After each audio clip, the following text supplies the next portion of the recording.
चलो अब हम लोग बात करेंगे methods of preparation of H2। अब हम लोग बात करेंगे methods of preparation of H2। लिखो methods of preparation of H2। Methods of preparation of H2। तो H2 के प्रिपरेशन के लिए देखो दो तरह के मेथड यूज किए जाते हैं। H2 के प्रिपरेशन के लिए दो तरह के मेथड यूज किए जाते हैं। एक होता है इंडस्ट्रियल मेथड, एक होता है इंडस्ट्रियल मेथड और दूसरा होता है लैब मेथड। एक होता है इंडस्ट्रियल मेथड और दूसरा होता है लैब मेथड। ध्यान रखना, एक इंडस्ट्रियल मेथड होता है, एक लैब मेथड होता है। ठीक है, हाँ, एक इंडस्ट्रियल मेथड, दूसरा लैब मेथड। सबसे पहले अपन लिस्ट करेंगे इंडस्ट्रियल मेथड का। सबसे पहले अपन लिस्ट बनाएंगे इंडस्ट्रियल मेथड का। हेडिंग डाल दो, हेडिंग डाल देना बेटा, इंडस्ट्रियल मेथड। इंडस्ट्रियल मेथड, इसमें फर्स्ट लिखना लेन प्रोसेस। फर्स्ट नंबर लिखना लेन प्रोसेस। इंडस्ट्रियल मेथड का फर्स्ट प्रोसेस लिखना बेटा लेन प्रोसेस। ठीक है, लेन प्रोसेस।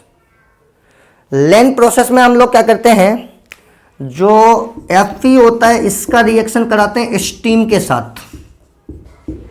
Fe का रिएक्शन कराते हैं स्टीम के साथ, हमें मिलता है Fe3O4, साथ में मिलता है H2। Fe3O4 का नाम आप जानते हो क्या?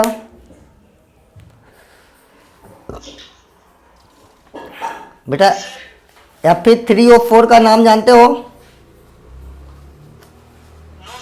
मैग्नेटाइट नाम होता है इसका।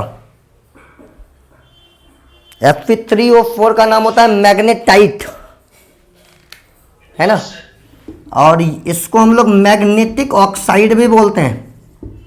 वैसे ये मैग्नेटाइट होता है, एक हेमेटाइट होता है और एक मैग्नेटाइट होता है। हेमेटाइट Fe2O3 होता है, मैग्नेटाइट Fe3O4 होता है। समझ गए, लिख के रख लेना। हेमेटाइट Fe2O3 होता है और मैग्नेटाइट Fe3O4 होता है। तो ये हो गया आपका पहला लेन प्रोसेस। दूसरा आएगा इसमें, लेन प्रोसेस के बाद जो दूसरा प्रोसेस होगा वो होगा बोस प्रोसेस।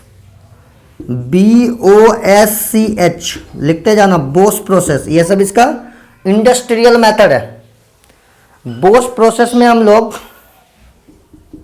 कार्बन का रिएक्शन कराते हैं H2O गैसियस फॉर्म के साथ, या कहो तो स्टीम के साथ। कैटलिस्ट भी लेते हैं इसमें, Al2O3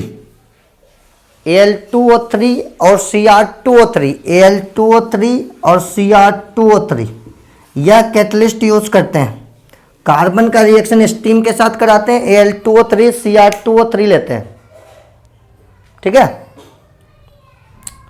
तो इसमें आपको मिलेगा कार्बन मोनोऑक्साइड और साथ में H2। यह ऑर्गेनिक में भी रिएक्शन पूछा जाता है, ध्यान रखना थोड़ा। यह रिएक्शन ऑर्गेनिक में भी पूछा जाता है।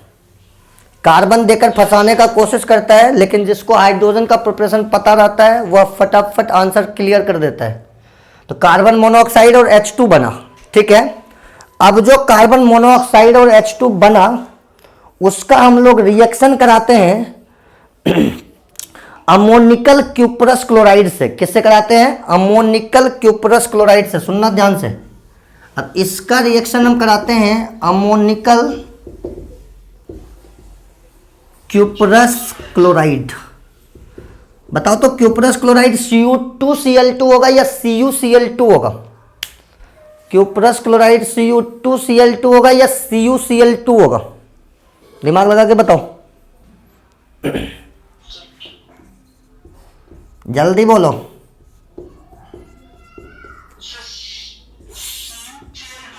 Cu2Cl2 होगा। +1 ऑक्सीडेशन स्टेट आएगा तो क्यूपरस होगा, +2 आएगा तो क्यूपरिक होगा। याद रखा करो, +1 आएगा तो क्यूप्रस होगा, +2 आएगा तो क्यूप्रिक होगा। या तो फिर तुम इसके रिएक्शन करा दो निकेल से, या तो फिर तुम इसके रिएक्शन करा दो निकल से, है ना। निकेल के साथ यह रिएक्शन करता है लगभग 1273 केल्विन पर, 1273 केल्विन पर रिएक्शन करता है, ठीक है। तो निकेल क्या करता है, जितने भी कार्बन मोनोऑक्साइड है उसको अब्सॉर्ब करके एक कॉम्प्लेक्स फॉर्मेशन करता है। वह कॉम्प्लेक्स होता है NiCO4, tetra carbonyl nickel. Tetra carbonyl निकल बनता है, ठीक है। टेट्रा कार्ब, एक मिनट,